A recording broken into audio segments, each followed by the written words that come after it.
महाराष्ट्र शासनाने नोव्हेंबर 2013 मध्ये परवडणाऱ्या घरांसाठी योजना लागू केली। या योजनेत 2018 मध्ये सुधारणा करून सर्व समावेशक गृहनिर्माण योजनेचा अंतर्भाव केला। 4000 चौरस मीटर व त्यापुढील भूखंडाचा विकास करताना विकासकांनी आर्थिकदृष्ट्या दुर्बल आणि अल्प उत्पन्न गटातील रहिवाशांसाठी 20% घरे बांधावीत व ती सामान्यांना सोडतीद्वारे विक्रीसाठी म्हाडाकडे सुपूर्द करावीत। या घरांच्या बांधकामाचा खर्च म्हाडा देईल। या बदल्यात विकासकांना मूळ चटई क्षेत्राच्या 20% अधिक चटई क्षेत्र दिले जाईल। अशा या योजनेचा लाभ अनेक खाजगी विकासकांनी घेतला, मात्र म्हाडाला 20% घरे सुपूर्द केले नाहीत।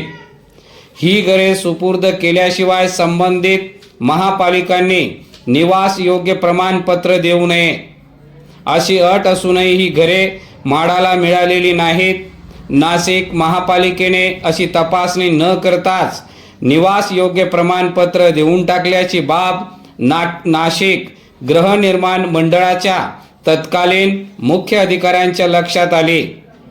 नाशिक गृहनिर्माण मंडळाच्या ताब्यात 15,000 घरे येणे अपेक्षित होते, परंतु विकासकांनी त्यात पळवाट शोधली व महापालिकेनेही त्यांना साथ दिली असे आता उघड होत आहे।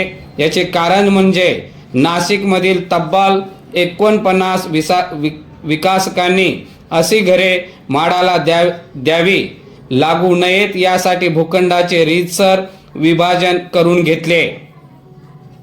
तसा अहवालच नाशिक जिल्हाधिकाऱ्यांनी राज्य शासनाला सादर केल्यामुळे ही लबाडी उघडकीस आली। परिच्छेद म्हणजेच दुर्बल व अल्प उत्पन्न गटासाठीची घरे विकासकांनी लाटली, परंतु म्हाडा तसेच संबंधित महापालिकांनी डोळेझाक करणे अधिक गंभीर आहे।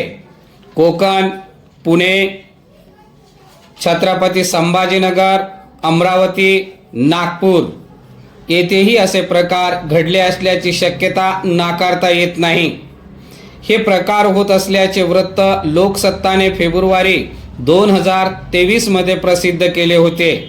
त्यावेळी तत्कालीन म्हाडा उपाध्यक्ष व मुख्य कार्यकारी अधिकाऱ्यांनी सर्व गृहनिर्माण मंडळांना पत्र लिहून अशी घरे शोधून काढण्याचे आदेश दिले होते।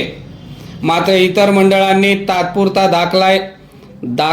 दाखवली नाही।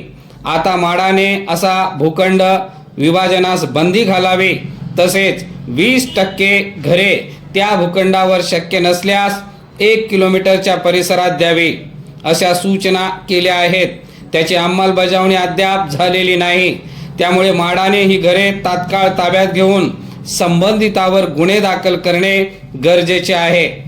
संबंधित अधिकाऱ्यांवरही कारवाई व्हायला हवी। परिच्छेद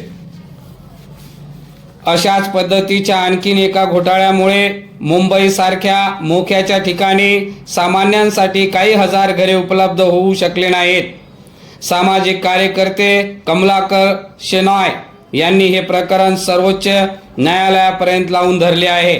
त्यामुळे आता जुन्या इमारतीच्या पुनर्विकासात म्हाडा विकासकांकडून अतिरिक्त घरे जमा करून घेत आहे व ती घरे बृहस्पत सूचीवरील रहिवाशांना तसेच सोडतीत सामान्यांना उपलब्ध करून देत आहेत।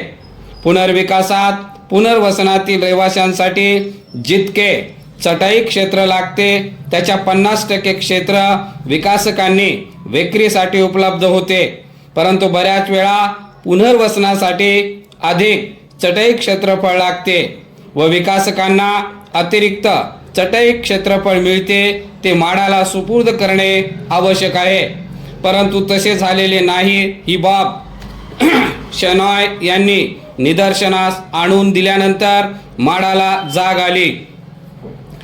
त्यानंतर 30 विकासकांच्या विरुद्ध आर्थिक गुन्हे विभागात गुन्हे दाखल झाले, परंतु या गुन्ह्याचा तपासही शीतपेटीत गेला आहे। संबंधित अधिकाऱ्यावर कारवाई झालेली नाही। नाशिक येथील घोटाळा वेगळा असला तरी म्हाडाला घरे मिळालेली नाहीत हा सामायिक मुद्दा आहे.